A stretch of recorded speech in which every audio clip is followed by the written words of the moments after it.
Sa loob ng maraming siglo, itinuturing ang Europa bilang haligi ng katatagan sa pandaigdigang ekonomiya, tahanan ng ilan sa pinakamayaman at pinakamaunlad na mga bansa sa mundo. Ang industrial na lakas ng Alemanya, ang social na modelo ng Pransya at ang cultural at ekonomikong pamana ng Italia ay humubog hindi lamang sa kontinente kundi pati na rin sa pandaigdigang patakaran sa ekonomiya. Ngunit ang katatagan na iyon at ang kasaganahang kaakibat nito ay malinaw na nagsisimula ng mabasag. Huminto ang paglago, tumatanda ang populasyon, mababa ang produktibidad at nababawasan ang pamumuhunan. Noong una ay itinuturing ng mga huwaran ang mga bansang ito na ngayon ay tumitigil ang pag-unlad ay nagiging mga babala na dapat iwasan. Muling nire-review ng Alemanya ang estratehiyang pang-industriya, nahihirapan ang Italia manatili sa stagnation at hirap ang Pransya ibalanse ang proteksyong panlipunan at pagiging kompetitibo. Dati naming tinalakay isa-isa ang mga kwentong ito, pero kapag pinagsama, lumalabas ang mas malalim na kwento ng isang kontinenteng humaharap sa matagal ng problema at tatlong pangunahing ekonomiya na pilit magbago ngunit madalas pumalya. Ganito ang ekonomiya ng Europa: stagnation, kahinaan at unti-unting pagbagsak ng dating akala nilang permanenteng kapangyarihan. Sikat ang Alemanya dahil sa galing sa engineering, malalaking baso ng serbesa, sausage at makulay na kasaysayan. Naging ikatlong pinakamalaking ekonomiya sa mundo ang Alemanya, lampas sa Japan kasunod ng Tsina at Estados Unidos. Ito ang pinakamakapangyarihan at pinakamaimpluwensyang ekonomiya sa European Union dahil sa kakayahan nitong gumawa ng dekalidad na produktong pabrika. Siyempre, nandyan ang mga kotse ng bansa pero nakakagulat na maliit lang ang bahagi nito sa kabuuang produksyon ng pabrika ng bansa at mas maliit pa ang bahagi nito sa kanilang mga iniluluwas. Talagang pinapatunayan ng Alemanya ang reputasyon nito dahil naging nangunguna ito sa mundo sa paggawa ng iba't ibang uri ng mga produktong inhenyero mula sa eroplano hanggang sa mga kagamitang medical at mga centrifuge na ginagamit sa nuclear energy. Sa madaling salita, kung may isang bagay na kailangang gawin ng tama, malamang may pabrika sa Alemanya na gumagawa nito.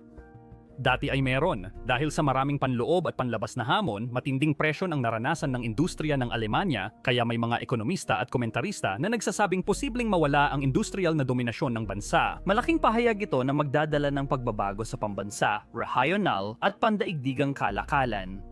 Kahit magkatotoo ito, maaring hindi ito ganoon kasama para sa ikatlong pinakamalaking ekonomiya sa mundo. Para malaman kung bakit, sagutin muna natin ang ilang mahahalagang tanong. Kaya bakit nga ba hinuhulaan ng mga ekonomista ang pagtatapos ng industrial na domination ng Alemanya? Bakit ito nangyayari ngayon? At sa huli, bakit maaring maging mabuti ito para sa Alemanya? Habang nagbukas ang mundo sa mas malawak na pandaigdigang kooperasyon kung saan mas malayang na ipagpapalit ang mga produkto at serbisyo sa pagitan ng mga bansa, nagkaroon ng pangkalahatang paglipat tungo sa mga bansa na ginagawa kung ano ang pinakamainam nilang gawin. Ang China ay may malaking population, malakas na industriya, maganda ang posisyon sa pandaigdigang kalakalan, at akomodatibong sistemang pampolitika, kaya naging sentro ito ng murang paggawa sa mundo. Maliit man ang lupain at populasyon ng Singapore, may matatag itong sistemang pampolitika at nasa sentro ng abalang rutang pangkalakalan, kaya't naging kompetitibong lugar para sa negosyo at pagpaparefuel. Ang mga katangiang pang-ekonomiya ay nagdudulot ng comparative advantage. Kahit magsikap ang Singapore, kulang ito sa lupa at lakas tao para tapatan ang industrial na lakas ng China. Kung walang malaking pagbabago sa pamamalakad ng bansa, walang international na negosyo ang maglilipat ng operation sa China dahil sa mataas na panganib sa politika.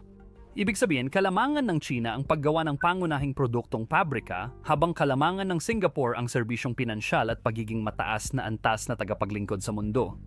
Hanggat nananatiling magka-cooperate ang mga bansang ito sa isa't isa, ayos lang ang mga kalakasan at kahinaan nila dahil maaaring bumili ang Singapore ng murang mga produktong pangkonsumo mula sa China at maaaring gamitin ng mga kumpanyang pandagat ng China ang Singapore bilang hintuan para sa gasolina o lugar para pamahalaan ang mga international na pananalapi. Sa individual na antas sa ating sariling mga ekonomiya, yumaman tayo sa pamamagitan ng pagtuon sa mga papel na talagang mahusay tayo at hinahayaan ang iba na gawin din yon tapos nagkakaroon na lang tayo ng palitan sa isa't isa. Karamihan ay hindi kayang operahan ang sarili pero ayos lang dahil pwede namang bayaran ng doktor gamit ang kinita sa sariling trabaho. Ang malayang kalakalan at paggamit ng comparative advantage ay nagpapahintulot sa buong pambansang ekonomiya na gawin din ang parehong bagay na sa teorya ay dapat na maganda. Ang mga mataas na espesyalisadong tungkulin sa makabagong ekonomiya ay isa sa pinakamalalaking dahilan kung bakit napakayaman ng mundo ngayon pero maaaring magkaroon ng mga issue sa pambansang antas. Sa personal na antas sa loob ng mga ekonomiya, lalo na sa mga maunlad at politikal na matatag na ekonomiya, may mga autoridad at institusyon na nakatalaga para lutasin ang mga hindi pagkakaunawaan. Sa buong mundo, wala talagang ganon. May tagapamagitan gaya ng World Trade Organization at United Nations pero kung magdesisyon ang isang bansa na itigil ang kalakalan sa iba, maliban kung may digmaan, wala talagang magagawa. Mahalaga para sa Alemanya ang pagpapanatili ng posisyon sa pandaigdigang kalakalan nang hindi labis umaasa rito dahil sa natatangi nitong kalamangan. Magaling ang lakas paggawa ng Alemanya sa inhinyerya at pagmamanupaktura, maganda ang location nito sa Europa at nagkaroon ito ng access sa murang enerhiya nitong mga nakaraang dekada.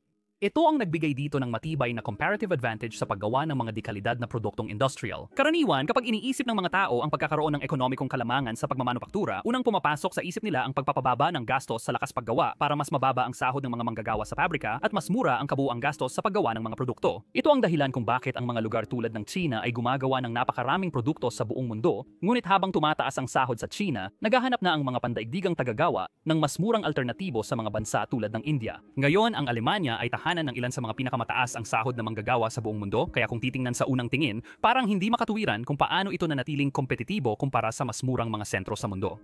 Pero depende sa uri ng pagmamanupaktura, hindi ganoon kahalaga ang gastos sa paggawa gaya ng inaakala ng marami. Karamihan sa industriya sa Alemanya ay umaasa ng husto sa mga makabagong makina at kagamitan para tumulong sa produksyon, o kaya naman ay gumagawa sila ng mga bagay na napakahalaga na ang pagkakaiba ng pagbabayad ng $2 kada oras kumpara sa $50 kada oras ay halos walang epekto sa huling presyo ng produkto. Ang mga pabrika ng kotse sa Alemanya ay gumagamit ng maraming automated na makina kung saan kakaunti lang ang mga bihasang manggagawa na gumagamit ng mga makinang iyon para makagawa ng 100 beses na mas maraming kotse bawat manggagawa kumpara kung gagamit lang ng mga simpleng kasangkapan. Sa ganong antas, naging kompetitibo ang pagbabayad ng mas mataas sa mga bihasang manggagawang Aleman dahil ang kalamangan ay nagmumula sa pagkakaroon ng mga makina at karanasan sa paggamit ng mga ito, hindi sa pagkakaroon ng mga manggagawang papayag sa pinakamababang sahod. Kung ihahambing ito sa ibang uri ng produkto na karaniwang ginagawa ng mga bansa tulad ng China, kadalasan ay binubuo ang mga iyon gamit ang mas simpleng mga kasangkapan at maraming manual na pag-aassemble. May mga sasakyang Aleman na gawa sa kamay, pero kadalasan ay mahal ang mga ito at pinipili ng mga handang magbayad ng mataas para sa ganoong klase ng sasakyan. Iyan ang isa sa pinakamalaking salik sa comparative advantage ng Alemanya sa paggawa, ang pandaigdigang reputation nito. Isang mas malinaw na halimbawa nito ay ang mga produktong gawa ng isang kumpanyang tulad ng Siemens. Sige, oo, hindi magandang pangalan ilagay sa isang YouTube video pero isa pa rin ito sa pinakamalalaking tagagawa sa bansa. Gumagawa sila ng mga bagay tulad ng nuclear centrifuges at lahat ng kaugnay nito. Ang mga makinang ito ay nagkakahalaga ng daan-daang milyong dolyar para gawin at i-install at ito yung klase ng bagay na hindi lang reputasyon ng German engineering ang malayo ang mararating, kundi ito rin yung klase ng bagay na tanging Germany at iilang bansa lang sa mundo ang pinapayagang gumawa ng hindi nagdudulot ng tensyong geopolitikal. Halos hindi napapansin ang gastos sa paggawa ng ganitong makina kaya hindi problema ang mataas na sahod ng mga manggagawang Aleman. Ang iba pang mga input na gastos, lalo na ang enerhiya, ay mas mahalaga para sa mataas na mekanisadong industriya na nagaganap sa Germany. Dati, isa ito sa pinakamalalaking lakas ng bansa. Simula kalagitnaan ng dekada 90, nakapagbomba ito ng murang natural gas mula Russia at Norway na may malalaking reserba ng enerhiya. Ngayon, malinaw na nagkaroon ng mga problema tungkol dito sa nakalipas na 2 taon at ang mas mataas na gastos sa enerhiya ay mas malaki ang epekto sa paggawa sa Alemanya kaysa sa pagtaas ng sahod. At iyan pa lang ang unang dahilan kung bakit lumalayo ang mga negosyo mula sa Alemanya. Maraming negosyo sa Alemanya ang apektado ng krisis sa enerhiya dahil umaasa pa rin ang bansa sa murang fossil fuels para sa mga pabrika na malaki ang konsumo ng kuryente. Pero ang paggawa sa Alemanya ay bumababa na kahit bago pa man iyon mangyari at ang trend na ito ay maipapaliwanag din kung susuriing mabuti kung ano ang mga nag-ambag sa comparative advantage ng bansa simula pa lang. Ang napakagaling at mataas ang kasanayan na lakas paggawa nito ay tumatanda na at dahil sa magagandang benepisyo sa pagre-retiro na pangunahing bahagi ng sistemang pang-ekonomiya ng bansa, mas maaga nang umaalis sa trabaho ang mga tao kaysa sa kinakailangan nila. Siyempre, sa individual na antas, napakaganda nito. Hindi dapat isakripisyo ng mga tao ang kalidad ng kanilang buhay para lang sa mga ekonomikong sukatan pero nahihirapan ang mga negosyo sa Alemanya dahil dito. Kadalasan, ang mga maunlad na bansa ay bumabawi sa pagkuha ng bihasang migrante mula sa mas mahihirap na bansa, ngunit nahirapan din ang Alemanya rito. Hindi kasing kaakit-akit ng Alemanya ang Australia, Canada, United Kingdom at lalo na ang United States of America para sa mga bihasang manggagawa. Bahagi nito ay dahil lang talaga sa wika. Mas gamit ang Ingles bilang una at pangalawang wika kaysa Aleman pero may iba pang dahilan.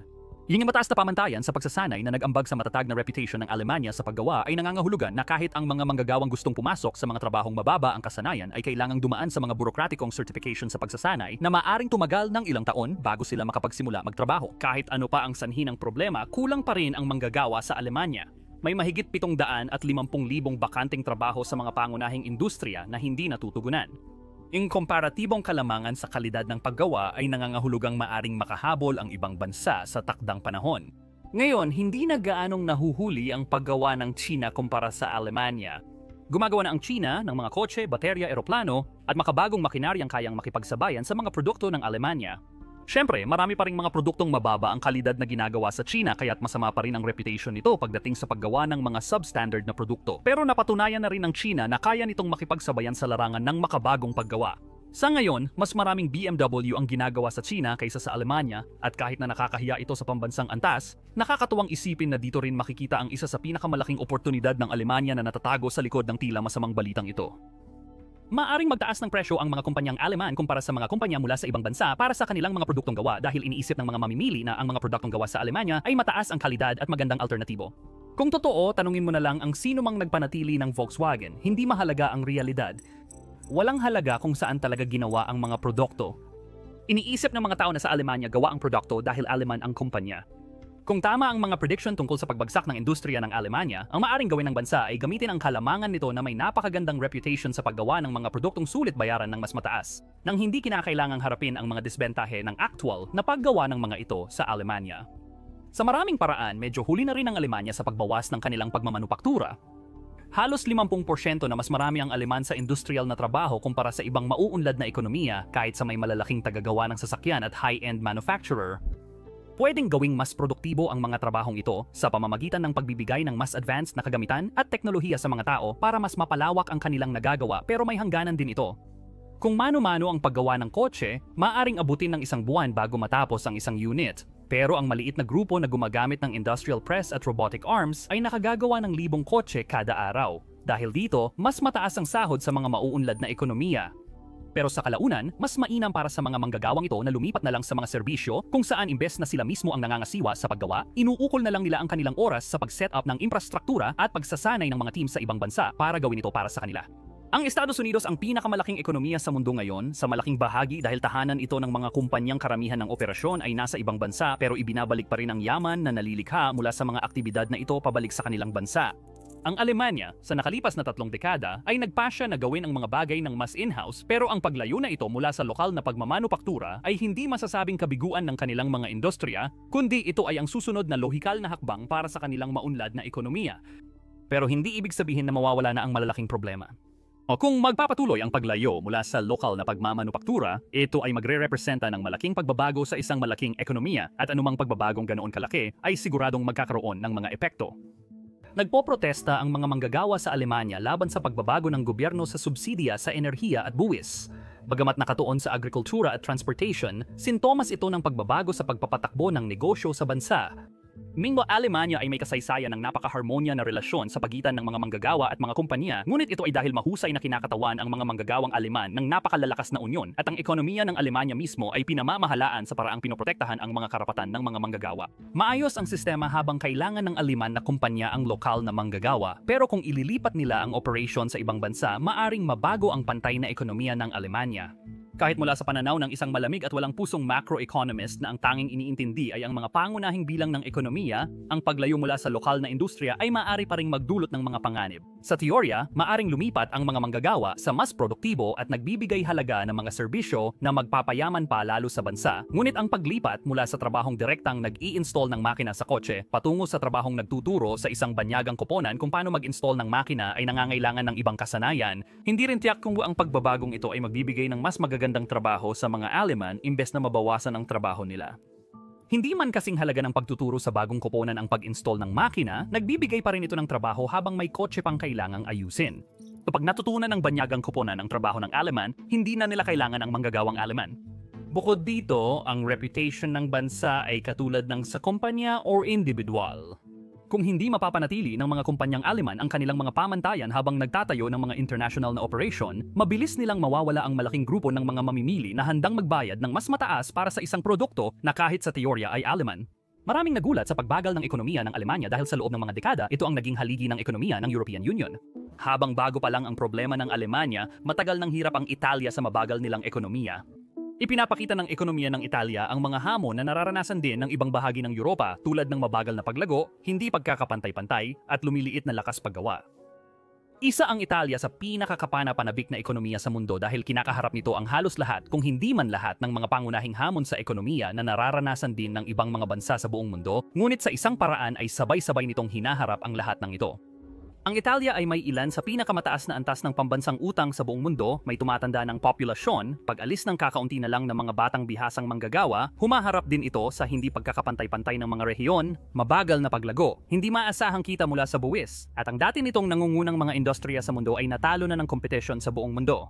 Ang Italia ay nagsisilbi ring kamanghamanghang case study bilang isang bansa na humarap sa mga problema tulad ng globalization, friendshoring at limitadong kalakalan na nagdudulot ng maraming pag-aalala sa pagitan ng mga bansa tulad ng United States of America, Russia, China, mga bansa sa Gulpo at syempre mismong Europa.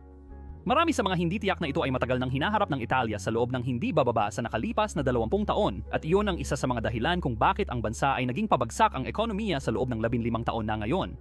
Masama man pakinggan pero tila tinanggap na ito ng ekonomiya at ito rin ang naging dahilan ng mataas na antas ng kahirapan sa European Union, isang grupo ng mga bansang karaniwang iniuugnay sa kayamanan kahit ihambing sa iba pang bahagi ng mundo.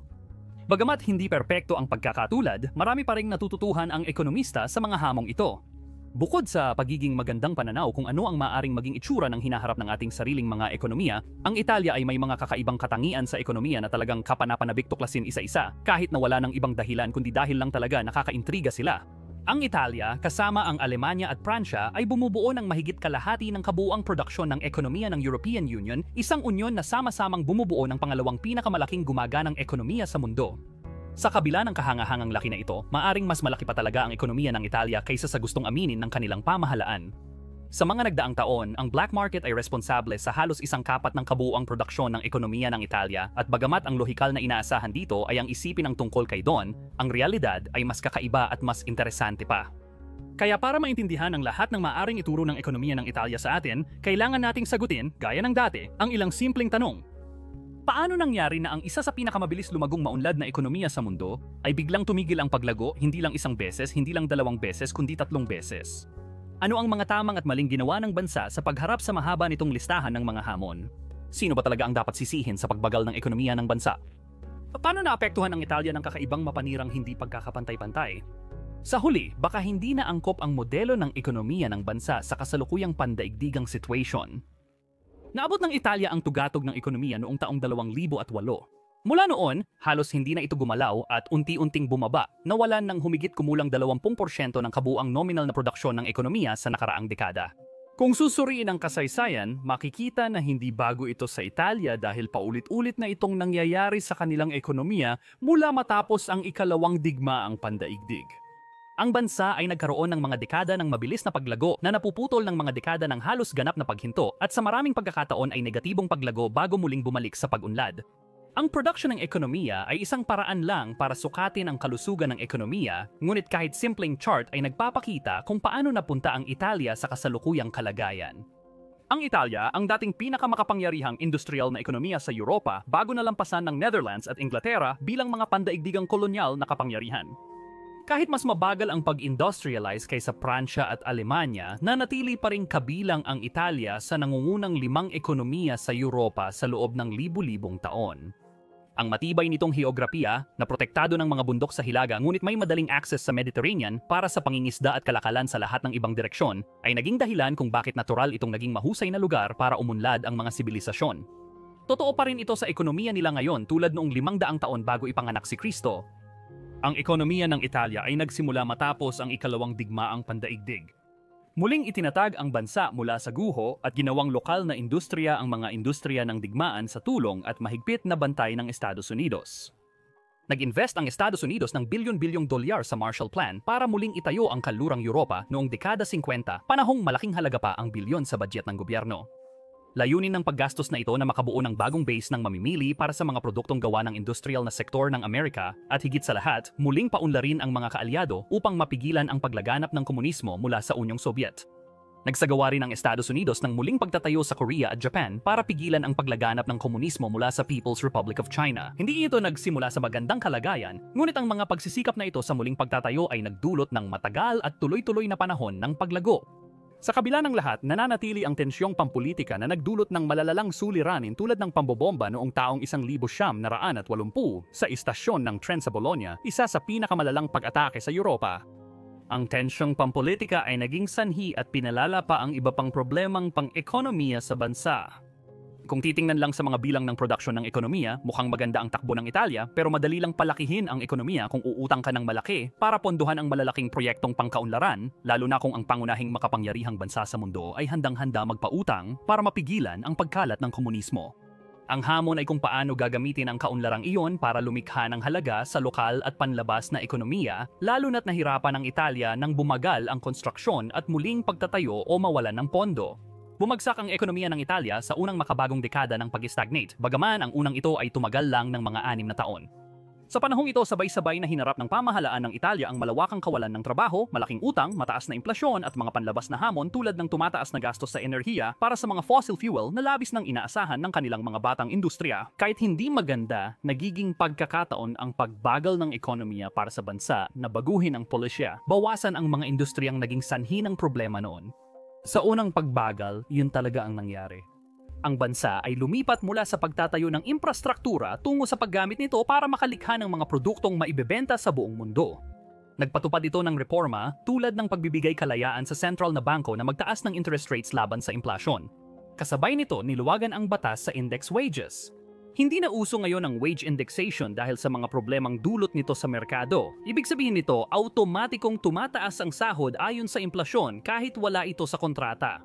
Sa unang tingin, mukhang patas ito. Kung mataas ang inflasyon, parang hindi tama na parang nababawasan ang kita ng mga manggagawa dahil pumayag sila sa isang sahod noong mas marami pa ang nabibili ng halagang iyon. Ang problema, ang automatikong wage indexation ay nagpapabilis ng mapanganib na wage price spiral sa ekonomiya. Kapag mataas ang inflasyon, humihiling ng mas mataas na sahod ang mga manggagawa para makasabay sa pagtaas ng presyo ng bilihin at serbisyo.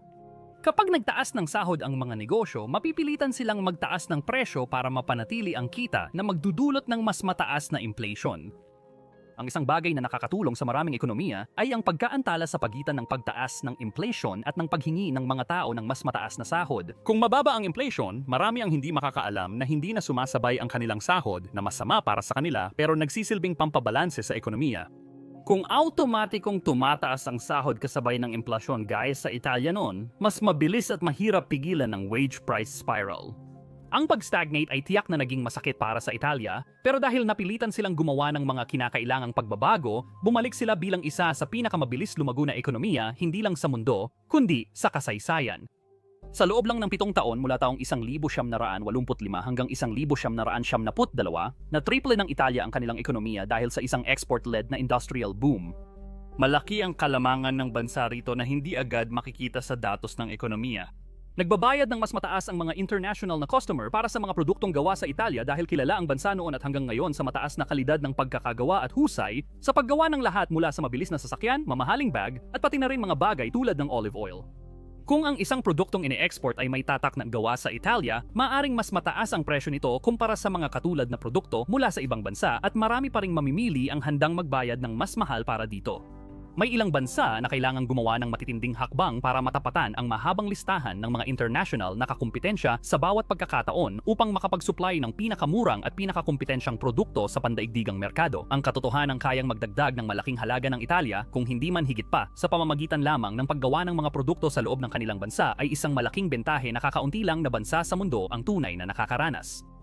Sa kasamaang palad, hindi nagtagal ang magagandang panahong ito dahil ang mabilis na panahon ng paglago ay muling nagdulot ng mga nakatagong problema sa ekonomiya ng Italia. Tumaas ang utang nang ang gobyerno at mga tao ay umutang nang walang ingat sa pag-asang mas malaking paglago. Nagkaroon din ng problema ang bansa sa pag-iwas sa pagbabayad ng buwis. Ang maliliit na industriya na bumubuo sa gulugod ng export miracle ng Italia ay kilalang mahirap buwisan at ang paggamit ng mahihinang kontrol ng gobyerno at mga butas sa batas ay tila naging pambansang libangan para makaiwas o makabawas sa buwis. Sa kabuuan, ang pagbawas ng buwis at restriction kasabay ng pagtaas ng paggastos gamit ang utang ay isang klasikong expansionary economic policy. Kahit di sinasadya ng gobyerno, malamang ito ang kailangan ng bansa para makaalis sa hirap noong dekada 80. Para makapasok sa Eurozone at gumamit ng pera ng European Union, kinailangang ayusin ng Italia ang pamamalakad nila. Dapat bawasan ang utang at paghusayin ang pagpapatupad ng pagbabayad ng buwis. Ang regulation, pagbawas ng utang at pagtaas ng buwis ay nag-aalis ng pera sa ekonomiya at nagpapabagal sa paglago nito. Sa natitirang bahagi ng dekada 90, muling pumasok ang ekonomiya ng Italya sa halos isang dekadang pagbagal. Sa kabutihang palad para sa bansa, ang pag-ampon ng euro noong taong 1979 ay nagbigay ng gintong pagkakataon para muling magsimulang lumago ang Italya. Pagkatapos ng isang maikling paghupa, ang bansa, na nagiging paulit-ulit na tema, ay higit pang nadoble ang output ng ekonomiya nito sa loob ng wala pang isang dekada at muling naging isa sa pinakamabilis lumago ng mga advanced na ekonomiya sa mundo. Ang pagpasok sa Eurozone ay nagpadali sa pag-akit ng dayuhang pamumuhunan, mga dayuhang manggagawa, at mga dayuhang mamimili ng kanilang mga produkto. Hindi na rin kailangang mag-alala ang mga trading partner nito tungkol sa panganib ng foreign exchange mula sa kilalang pabago-bagong lira. Ang mga benepisyo ng Eurozone ay nagtugma rin sa patuloy na pag-unlad ng Italian manufacturing at pag-usbong ng mga industriya tulad ng turismo. Pagkatapos, syempre, tinamaan ng bansa ng global financial crisis at ng Eurozone crisis at mula noon, muling pumasok ito sa panibagong panahon ng pagbagal. Sa halip na wala pang isang dekada, umabot ng halos 15 taon, tinalakay natin ng matagal ang kakaibang kasaysayan ng ekonomiya ng Italya, ang mabilis na pag-angat at pagbagal dahil malinaw nitong tinatanong, kaya ba nilang ulitin ito? Siyempre, walang makakapagsabi ng hinaharap lalo na ang mga ekonomista, pero kung mauulit ang kasaysayan, mukhang panahon na ulit para sa Italya na umangat muli sa kakaibang hagdang ito ng kanilang ekonomiyang output. Sa kasamaang palad, hindi ganoon kasimple at may iba't ibang bagong hamon na nagsasama-sama sa ilan sa mga dating suliranin ng kasaysayan na nagpapahirap para sa Italya na muling makabawi tulad ng dati. Ang una ay ang tumatandang population. Isa ang Italya sa may pinakamatandang population sa buong mundo at marami sa kanilang manggagawa ay malapit ng magretiro. Hindi sana ito problema kung hindi mababa ang birth rate nila, kaya kakaunti ang kabataang pumapasok sa trabaho para palitan ang umaalis sa workforce na kalaunan ay magiging pabigat sa yaman ng bansa. Pinalala pa ang problemang ito ng katotohanang isa ang Italya sa may pinakamataas na bilang ng mga kabataang nagtapos ng kolehiyo na lumilipat sa ibang bansa kung saan mas malaki ang kita para sa kanilang mga kakayahan.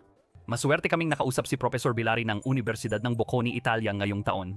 Bilang isang iginagalang na ekonomista at may direktang karanasan sa pagsasanay ng ilan sa pinakamagagaling na estudyante ng Italya, nagbigay siya sa amin ng napakagandang pananaw tungkol sa problemang ito. Sa totoo lang, mas marami ang mga nagtapos na umaalis sa Italya kaysa sa mga pumapasok at iyon ang isa sa mga bagay na inirereklamo ng bansa. Kaya gusto naming makahikayat ng mas maraming taong may degree kaysa hayaan silang umalis papunta sa ibang bansa. Kaya sa tingin ko mula sa pananaw ng bansa, isa itong problema lalo na kung isa ka sa mga bansang nagpapalabas ng mga tao. Gayunpaman, hayaan mong sabihin ko ang dalawang bagay tungkol dito. Una, mula sa pananaw ng individual, ang pagkakaroon ng mas malayang pagkilos ay tiyak na nagbibigay ng tamang insentibo sa mga tao. Gusto mong bumuo ng magandang buhay, meron kang magagandang ideya, maganda para sa mundo na hayaan silang makagalaw. Ang ikalawang pananaw ay dapat nating tingnan mula sa perspektibo ng kompetisyon para sa talento na ang mga bansang nawawalan ng mga individual na ito marahil dahil sobra ang kanilang pinag-aralan para sa ekonomiya ng bansa, ay kailangang pag-isipan ang mga oportunidad na iniaalok sa kanila sa isang bansa o rehiyon.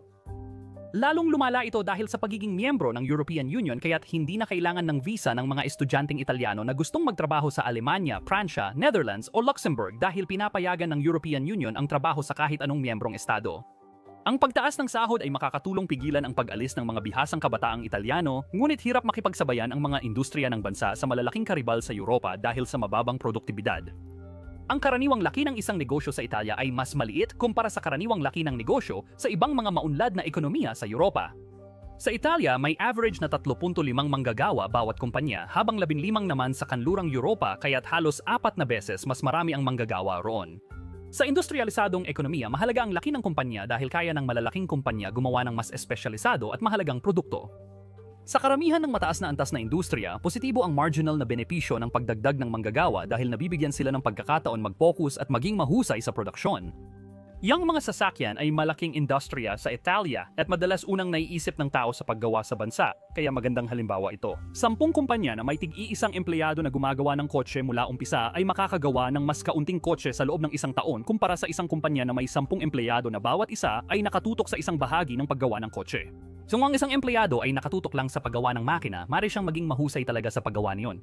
Ang isang kumpanya na may 10 empleyado ay maaaring gumastos ng 10 beses na mas malaki para sa mga kagamitan ng mga manggagawa na kahit na pareho pa rin ang gastos para sa bawat empleyado, ibig sabihin nito ay mas maaaring maging special ang mga kagamitan. Yung manggagawa na nakatutok lang sa paggawa ng makina ay maaaring bigyan ng mga kasangkapang talagang para lang sa paggawa ng makina, samantalang ang manggagawa na kailangang buuin ang buong kotse ay kailangang hatiin ang budget niya sa mga kasangkapan para sa lahat ng kailangan sa paggawa ng kotse, kaya mas hindi ito special at sa huli, mas hindi ito epesyente. Ngayon, may mga kasangkapan para gumawa ng kotse pero hindi nabigyang pansin ng mga kumpanyang Italyano ang teknolohiya. Ang mga computer at mga kaugnay na teknolohiya ay labis na nagpalaki ng halaga ng ekonomiyang kayang gawin ng isang manggagawa sa loob ng isang araw. Halimbawa, ang isang accountant na gumagamit ng Excel ay kayang gumawa ng parehong dami ng financial reports gaya ng 10 accountant na gumagamit ng Abacus. Nahuhuli ang maliliit na kumpanya sa Italia sa paggamit ng teknolohiya kumpara sa ibang Europa at nahuhuli rin ang kanlurang Europa sa United States of America at ilang ekonomiya sa Asia. Maliban sa pagbuti ng episyente ng mga pamumuhunan sa industriya, naging malaking industriya na rin ang teknolohiya at karamihan sa pinakamalalaking kumpanya sa mundo ay tech company. Siyempre, sa ilang paraan ay nakikinabang ang Italia mula sa mga maliliit na industriyang ito dahil nakakatulong ito sa kanila na mapanatili ang kanilang reputation bilang isang lugar kung saan inuuna ng mga negosyo ang kalidad kaysa dami sa paggawa ng mga marangyang produkto. Pero ang mga bansa tulad ng United Kingdom, Pransya at Alemanya ay nakakamit din ang parehong bagay nang hindi kailangang isakripisyo ang laki. Ang Mercedes sa Alemanya at Fiat sa Italia ay halos magkapareho ng dami ng manggagawa pero mas premium at mataas ang export income ng Mercedes. Mas mahirap buwisan ang maraming maliit na kumpanya kaysa kakaunting malalaki na isa ring suliranin sa ekonomiya ng Italia. Malaki ang black market sa Italia para sa isang maunlad na ekonomiya at karamihan dito ay mula sa mga hindi opisyal na negosyo sa gray market na umiiwas sa regulasyon at buwis hindi dahil sa mafia. Dati, 25% ng ekonomiya ng bansa ay mula sa mga black market na industriya. Ngayon, nasa 12% na lang ito pag-unlad pero hindi pa rin maganda dahil bukod sa nawawala ang potensyal na buwis, nagdudulot pa ito ng mga suliraning panlipunan. Bahagi ng dahilan kung bakit nananatiling malaki ang impormal na ekonomiya ay dahil kakaunti lang ang ibang opsyon ng mga tao. Maunlad ang ekonomiya ng Italia pero mataas pa rin ang antas ng kahirapan dito.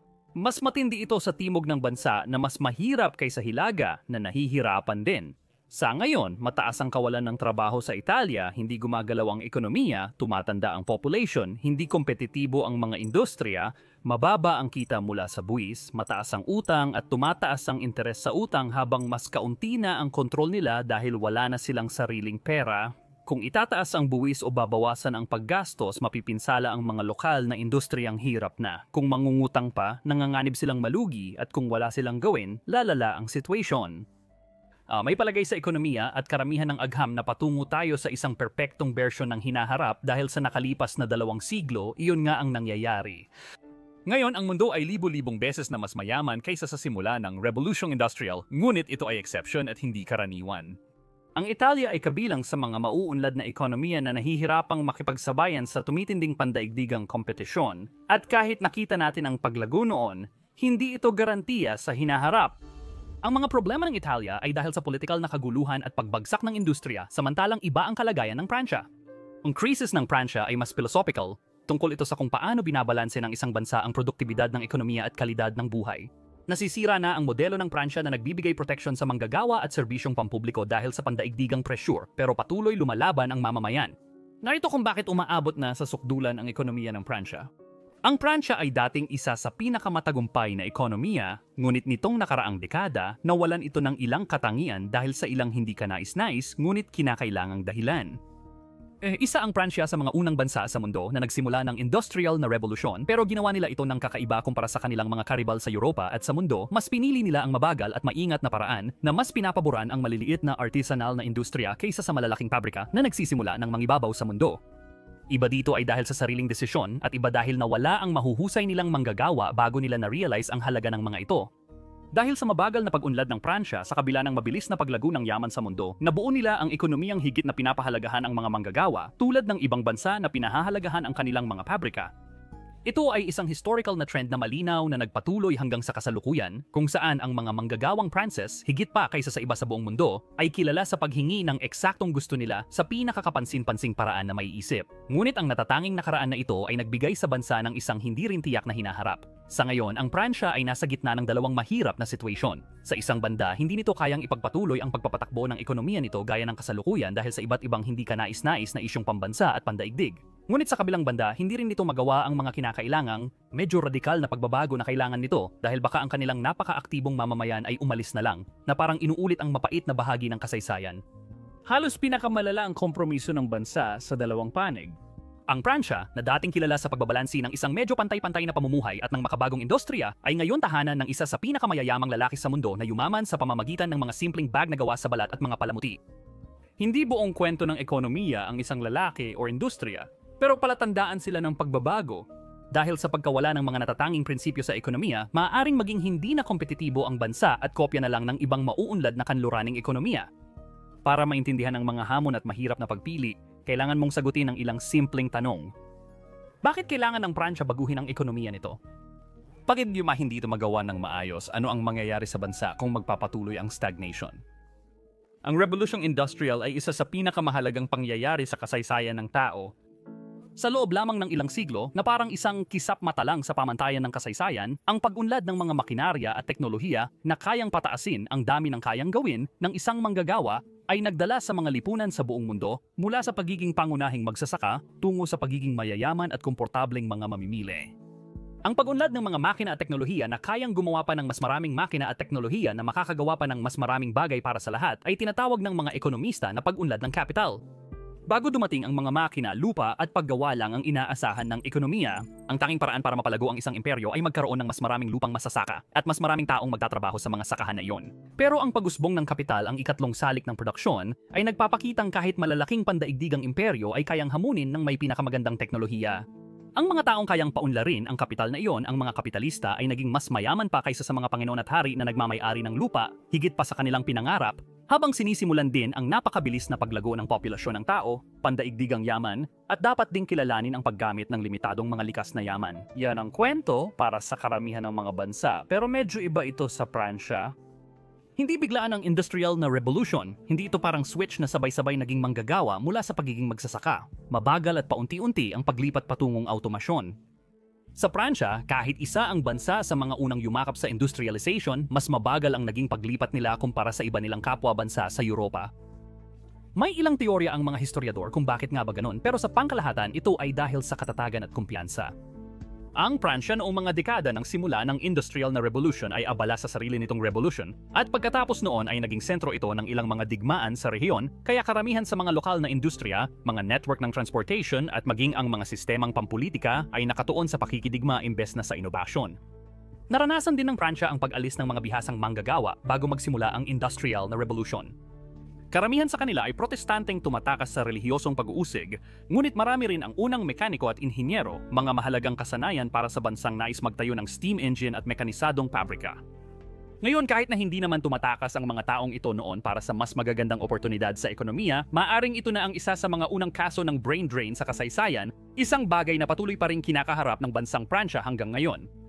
Kahanga-hanga ang kasaysayan, ngunit ang naging bunga nito sa ekonomiya ay habang ang ibang mga bansa sa Europa ay nagsisimula ng bumuo ng mga makabagong ekonomiya na pinamumunuan ng malalaking korporasyon na nagtatayo ng malalaking industrial na imperyo, ang ekonomiya ng Pransya ay nanatiling pinangungunahan ng maraming maliliit na artisanal na industriya.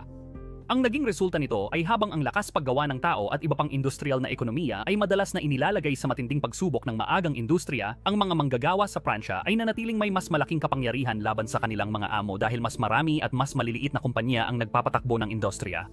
Kung iisa lang ang kumpanyang namamayani sa isang industriya, tinatawag itong monopolyo at karaniwan sa ekonomiya, hindi ito itinuturing na ideal na sitwasyon dahil maaaring itaas ng kumpanyang iyon ang presyo at ibaba ang kalidad at wala nang magagawa tungkol dito dahil wala nang ibang pagpipilian.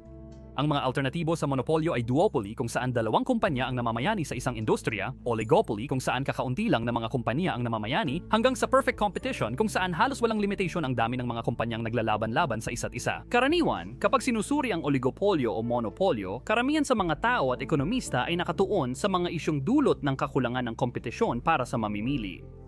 Kung iisa lang ang kumpanyang gumagawa ng mga computer, kung ano man ang presyo na itakda nila para sa computer na yon ay siyang kailangang bayaran ng mamimili kung gusto nilang bumili, at wala nang dahilan ang kumpanyang yon para gumastos sa R&D para gumawa ng mas magandang computer dahil wala namang ibang pagpipilian ng mga customer. Ngayon, problema na ito, pero mas malaking problema pa ang epekto nito sa mga manggagawa. Kung kailangang gumastos ng tao para sa di gaanong magandang computer, mas magaan pa rin ito kaysa sa sitwasyon ng taong sanay gumawa ng computer na iisa lang ang posibleng amo.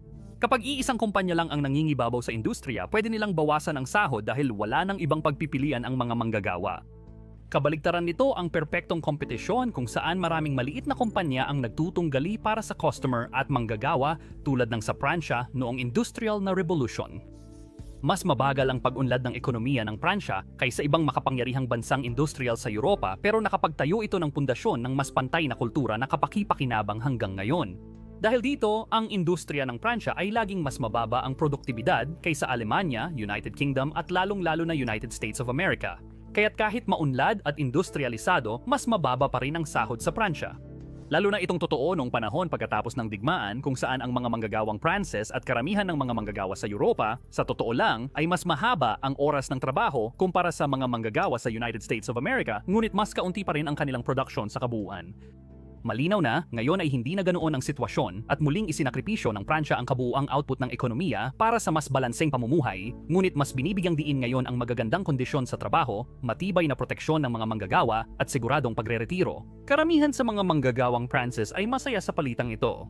Sa katunayan, sa halos buong makabagong kasaysayan ng bansa, matapos ang muling pagbangon pagkatapos ng ikalawang digmaang pandaigdig, anumang pagtatangkang hamunin ang mga kondisyong iyon sa trabaho at mga proteksyon ay sinalubong ng, sabihin na lang natin ganoong klaseng paglaban na sana ay nagamit din nila noong taong 1940. Dahil dito, nabuo ang mahalagang bahagi ng ekonomiya ng Pransya na mayroon ngayon. Matagal ng kapitalista ang ekonomiya ng Pransya, ngunit nililimitahan ng gobyerno ang impluwensya ng malayang pamilihan sa ilang sektor sa pamamagitan ng matinding pakikialam sa ilang industriya. Maraming maliliit na kumpanya ang maaring naging maganda para sa mga manggagawa, ngunit may mga benepisyo rin ang pagkakaroon ng malalaking organisasyon sa isang ekonomiya dahil kaya nilang mag-operate sa mga antas at industriya na hindi kayang pasukin ng maliliit na kumpanya. Napansin ng Pransya pagkatapos ng ikalawang digmaang pandaigdig ang kahinaang ito at kumilos ang gobyerno upang itama ang sitwasyon sa pamamagitan ng pagsasabing, kung walang malalaking operasyon, kami na mismo ang gagawa ng mga ito. Tinawag itong patakarang pang-ekonomiya na dirigisme. Pasensya na sa mga nagsasalita ng Pranses kung mali ang bigkas ko. Sa madaling salita, ang ibig sabihin nito ay direksyon kung saan ang gobyerno ang gumagabay sa ekonomiya sa pamamagitan ng pagbuo ng mga industriya na sa tingin nila ay mahalaga, ngunit bukas pa rin sila sa paglago ng mga pribadong kumpanya na kasabay nito o kahit malampasan pa ang mga operasyon ng gobyerno kung magiging posible iyon. Nagtatag ang gobyerno ng mga kumpanyang pag-aari ng estado gaya ng pambansang bangko, high-speed rail, Air France at Minitel na tila internet noon. Isa itong kompromiso ng dalawang magkatunggaling ideolohiya. Noon, ang komunismo ay kontrolado ng estado ang lahat ng industriya, habang sa market capitalism, ang papel ng estado ay mag-regulate lang ng mga pribadong negosyo. Sinubukan ng Pransya na pagsamahin ang dalawang ito sa pamamagitan ng mga kumpanyang pag-aari ng estado sa malayang pamilihan. Nang pag-iral ng mga kumpanyang ito ay pinondohan ng gobyerno, hindi lang dahil maari talaga silang maging magagandang pamumuhunan, kundi dahil itinuturing na mahalaga na ang bansa ay magkaroon ng mga serbisyong ito na ibinibigay ng isang organisasyon na kayang maghatid ng mga ito sa tamang saklaw. Sa kabila ng mga benepisyo ng pagkakaroon ng maraming maliliit na kumpanya na nagkakompetensya para sa mga manggagawa at mamimili, ang isang tagapagbigay ng serbisyo tulad ng isang airline ay hindi makakapag-operate ng epektibo kung 10 lang ang empleyado nito. Para makagawa ng kompletong network ng ruta at infrastruktura, kailangan ng libu-libong manggagawa at bilyong dolyar na puhunan mula sa gobyerno. Ngayon, mula sa isang purong macroekonomikong pananaw, wala namang particular na special tungkol sa isang gobyerno. Maari rin itong ituring na monopolyo na nag-aalok ng ilang produkto at serbisyo pero may konting kaibahan. Kapag ang isang pribadong kumpanya ay nagpapasya kung ano ang i-produce at paano ito gagawin, titingnan nito kung ano ang maari nitong ibenta at kung kaya nitong gawin ang bagay na iyon sa paraang ang presyo ng benta ay mas mataas kaysa sa gastos ng paggawa ng produkto o serbisyo, gagawin nila ito. Umiiral din ang mga gobyerno para magbigay ng mga produkto at serbisyo sa mga kalahok sa ekonomiya pero iba ang kanilang motivation. Hindi nila kailangang mag-alala tungkol sa tiyak na demand para sa isang produkto o serbisyo dahil hindi naman sila kumikita sa pagbebenta nito, kumikita sila sa pamamagitan ng pagbubuwis sa mga tao. Epektibo itong paraan para magbigay ng produkto at serbisyo na mahirap ipagbili o ipagpalit. Kailangan ng resources para sa pambansang depensa, serbisyong pang-emergency at maayos na sistemang legal, ngunit mahirap hikayatin ng tao na kusang magbayad dahil epektibo lang ito kapag sama-sama. Ngayon, may ilang mga ekonomistang nasa gilid na magsasabing kaya namang ibigay ng pribadong sektor ang lahat ng serbisyong ito, pero sa totoo lang, mas epektibo ang isang estruktura ng pamahalaan na hindi kailangang mag-alala tungkol sa direktang kita mula sa mga produktong ito para magbigay ng serbisyo tulad ng kapulisan. Ang Sales at Marketing Department ng pamahalaan ay ang opisina ng pagbubuwis at posas para sa ayaw magbayad ng subscription sa lipunan at epektibo ito sa ilang serbisyo. May mga produkto at serbisyong mas mahusay na naibibigay ng pribadong sektor sa malaya at kompetitibong pamilihan. May mga nabatay may tulad ng pambansang airline, pambansang bangko, and pambansang mga manufacturer ay maaaring magkaroon ng problema sa hindi pagiging epesyente dahil sila ang nangingibabaw sa kanilang mga merkado at kahit na pinapayagan namang makipagkumpetensya ang mga pribadong industriya, mahirap pa ring makapasok sa isang merkado kung saan ang kalaban mo ay may suporta sa pera ng buong bansa. Iba ang paraan ng paggawa ng mga produkto at serbisyo ng mga kumpanyang pag-ari ng Estado. Habang ang isang karaniwang pribadong kumpanya ay susubukang bawasan ang gastos hanggat maaari para mapalaki ang kita, ang mga kumpanyang pag-aari ng Estado ay kadalasang binibigyan ng iba pang layunin na maaaring hindi pinaka-epesyenteng paggamit ng kanilang mga resources, ngunit nagdudulot naman ng kabutihan para sa publiko. Ang malinaw na halimbawa nito ay habang ang isang pribadong kumpanya ay susubukang bawasan ang bilang ng mga empleyado hanggat maaari para makatipid, ang isang kumpanyang pag-aari ng Estado ay maghahanap ng dahilan para mag-hire ng mas maraming tao dahil popular sa politika ang mataas na antas ng empleyo. Maaari rin silang utusang lumikha ng produkto o serbisyo na hindi kumikita, gaya ng pambansang airline na bumibiyahe sa rutang may kakaunting pasahero pero mahalaga sa pag-uugnay ng bansa. Ngayon, dapat kilalanin na karamihan sa mga bansa ay ginagawa ito sa iba't ibang paraan. Halimbawa, kahit walang pambansang airline ang Estados Unidos, may programa pa rin silang nagbabayad sa pribadong airline para sa rutang kakaunti ang pasahero. Sa Pransya, pinalala ng matinding pamumuno ng Estado at pokus sa negosyo ng gobyerno ang ekonomiya, kaya nahuli ito sa kahusayan at produksyon.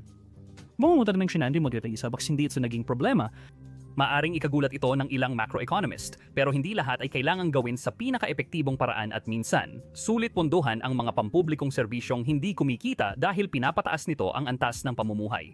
Hindi nag-iisa ang ekonomiya ng Pransya dahil mas konektado na ngayon ang pandaigdigang ekonomiya, malaking hamon ito sa bansa. Hindi gaanong napapansin, ang dami ng kumpanyang pag-aari ng Estado sa ekonomiya ay nagdudulot ng pagtaas ng inflasyon. Kapag madali makahanap ng trabaho sa malalaking kumpanyang pag-aari ng Estado na gustong mag-hire ng marami, bumababa ang unemployment rate. Maganda ito kadalasan pero sobra ay maaring magdulot ng problema. Sabi ng mga ekonomista, ang natural na antas ng kawalan ng trabaho ay perpektong kalagayan sa ekonomiya pero hindi ito ibig sabihin na walang nawawalan ng trabaho. Sa maraming maunlad na ekonomiya, nasa 2 hanggang 3% ito. Ang sobrang baba ng unemployment ay nagdudulot ng inflation. Tinatawag din itong non-accelerating inflation rate of unemployment or non-accelerating inflation rate of unemployment na sa graph ay makikitang habang bumababa ang unemployment, tumataas ang inflation at maaaring magdulot ng hyperinflation kahit kaunting dagdag ng trabaho. Ngayon, gaya ng dati, hindi ibig sabihin na dahil maganda ang itsura ng isang bagay sa theoretical na graph ay palaging gumagana ito sa totoong buhay at para sa kapakanan ng ekonomiya ng Pransya, mahalagang ipaliwanag kung bakit nga ba ito nangyayari. Kung mas maraming tao ang nagtatrabaho, mas maraming kita ang mapupunta sa mga kabahayan na nangangahulugan na mas maraming tao ang may pera para lumikha ng mas mataas na kabuuang demand para sa lahat ng bagay sa ekonomiyang iyon. Ibig sabihin, kung kukuha ng bagong empleyado ang mga kumpanya, mas mahirap na ito dahil kokonti na lang ang naghahanap ng trabaho, kaya kailangan nilang magtaas ng sahod para mahikayat ang iba na lumipat sa kanila. Kung lahat ng kumpanya ay gumagawa nito, mapipilitan silang magtaas ng presyo para mapanatili ang kanilang tubo na nangangahulugan na ang mga tao ay hihingi ng mas mataas na sahod para makasabay sa inflation na magtutulak sa mga kumpanya na muling magtaas ng presyo at paulit-ulit itong mangyayari sa tinatawag na wage price spiral. Ngayon, hindi naman ito kailangang mangyari kung ang pagtaas ng sahod ng mga manggagawa ay sasabayan din ng pagtaas ng kanilang produktibidad. Kung may 10 tao sa ekonomiya at siyam ang may trabaho at binabayaran ng $1 bawat isa para sa siyam na basket ng produkto, bawat basket ay dapat nagkakahalaga ng $1. Yung ang ika-10 tao ay may trabaho at sahod na $1 at gumawa ng ika-10 basket, $1 pa rin ang presyo ng basket. Mapapansin ng 10 manggagawa na sila lang ang kayang gumawa ng produkto at hihingi sila ng mas mataas na sahod na $1 at 50 sentimo. Kahit 10 basket pa rin ang magagawa, tataas lang ang presyo ng mga ito kaya hindi rin gaganda ang kalagayan nila, lalo na kung ang ika-10 manggagawa ay kasing husay ng unang siyam. Madalas, kapag mataas ang empleyo, bumababa ang produktibidad ng manggagawa dahil mahirap silang palitan at kulang ang pressure na magsikap o magdagdag ng kasanayan. Siyempre, napakasimple ng halimbawang ito, pero sa ating 10 gumagawa ng basket, maaaring may dahilan kung bakit walang trabaho ang ika-10 manggagawa sa simula pa lang. Madalas, lumalala ito sa pag-aari ng estado na negosyo kung saan hindi laging prioridad ang episyente at produktibo. Kaya kapag sobra ang empleyo sa natural na antas, mas mabilis ang pagtaas ng sahod kaysa produksyon, kaya mas maraming pera ang tumutugis sa kakaunting produkto na nagdudulot ng implasyon tulad ng nangyari sa Pransya noong kasagsagan ng dirigism sa dekada 80. Umatras ang gobyerno sa ilang pulisiya, ngunit patuloy pa ring problema sa Pransya ang matinding paninindigan ng mga manggagawa na panatilihin ang pamumuhay na lampas sa kayang suportahan ng kanilang produksyon. Anong bagarad ng kondisyon sa pagre-retiro, mababang oras ng trabaho, at matibay na proteksyon sa manggagawa ay nagdulot ng pagkawala ng pandaigdigang kompetitibong kalamangan ng mga kumpanya matapos dekada ng matinding proteksyon ng gobyerno. Tumatanda na rin ang kanilang population, ibig sabihin ang mga batang manggagawa ay kailangang maging mas produktibo para masuportahan ang dumaraming bilang ng matatandang manggagawang Pranses na umaasa ng matibay na suporta sa kanilang pagre-retiro. Sa isang banda, maaring subukan ng gobyerno na gawing posible ito sa pamamagitan ng mas mataas na antas ng pagbubuwis at direktang kontrol sa ekonomiya, ngunit bukod sa posibleng magkaroon ng problema sa European Union na iginigiit na ang mga kasaping bansa ay malayang makipagkalakalan sa isa't isa, maaari rin nitong itulak palabas ang mas marami pang natitirang batang manggagawa. Mas malaki na ang kinikita ng mga batang bihasang manggagawang Pranses sa Alemanya, United Kingdom at lalo na sa United States of America, kaya mataas ang brain drain ng Pransya kumpara sa ibang maunlad na ekonomiya. Kung itataas nila ang buwis para mapanatili ang sistema ng matitibay na proteksyon at benepisyo, mas marami pang tao ang aalis. Ganoon din kung aalisin nila ang mga sistemang iyon at magpapakilala ng mas kompetitibong dinamika sa kanilang ekonomiya, bukod pa sa pagkadismaya ng mga kalahok sa ekonomiya na pinangako ang maaari silang magretiro sa edad na 55 na may maayos na pensyon, mas lalo pang mawawalan ng dahilan ang mga manggagawa para manatili dahil bababa ang kanilang sahod at lalala ang kanilang mga kondisyon sa trabaho. Ang tunay na nangyayari ay isang kakaibang kombinasyon ng dalawang estratehiya kung saan sinusubukan ng Pransya na pataasin ang kanilang kabuuang produktibidad habang pilit na binabawasan ang mga sistemang hindi na kayang sustentuhan at hindi na kompetitibo. May kalamangan pa rin ang Pransya. Ang international na pananaw sa Pransya bilang lugar ng artisanal na paggawa ay nagmula pa noong panahon na dahan-dahan at maingat silang nag-industrialize at ngayon ilan sa kanilang pinakamalalaking industriya ay nagbebenta ng mga produkto na kumikita dahil sa pananaw na iyon. Ang isang leather na handbag ay maaring nagkakahalaga ng $100 para gawin pero kung gawa ito sa Pransya, madali nila itong maibebenta ng 100 beses ang halaga niyon. At pagdating sa industriya na nagpapataas ng halaga, wala nang mas gaganda pa ron. Pero kahit ganon, ang Pransya ay isang bansa na matagal nang namumuhay ng lampas sa kaya nito. Dahil dito, nagkaroon ng mas maraming proteksyon at mas mataas na kalidad ng pamumuhay ang mga manggagawa na magandang halimbawa para sa ibang ekonomiya. Ngayon, natatalo na ito ng mga lugar na mas handang makipagkompetensya at magtrabaho ng mas mahirap. Hindi tiyak ang hinaharap lalo na para sa mga ekonomista pero unti-unting inaangkop ng bansa ang ekonomiya nito para maging katulad ng mga advanced na global superpower. Sana magbunga ito para sa kanila pero sa huli kailangang bayaran ang utang ng pamumuhay lampas sa kaya pati ng pambansang ekonomiya. Kaya sa kasamaang palad, malamang ay may mas mahihirap ngunit kinakailangang pagbabago pa na darating para sa Pransya sa hinaharap. Gaya ng nabanggit natin, ang pagtutol sa mga isyong ito ay isa sa mga dahilan kung bakit napaka-interesante ng Pransya bilang isang ekonomiya. Mahusay iparinig ng mga manggagawang Pranses ang kanilang pagkadismaya kahit kailangan ang pagbabago. Ang Alemanya, Italia at Pransya ay bumubuo ng higit kalahati ng ekonomiya ng European Union. Ang kanilang mga pagsubok ay hindi lang pambansa kundi sistemiko rin. Tumanda ang manggagawa, bumagal ang produktibidad at nagkaroon ng pampulitikang gusot, maliwanag ang pagkakapareho ng mga bansa. Pumapasok na ang Europa sa panahong hindi sigurado ang paglago. Ito ay mga maunlad na ekonomiya na tumutulong magtakda ng modernong kasaganaan at ngayon ipinapakita nila sa atin kung ano ang nangyayari kapag nagtagpo ang mga lumang sistema at mga bagong realidad. Ang tanong ay, sino ang mag-aangkop at sino ang mananatili?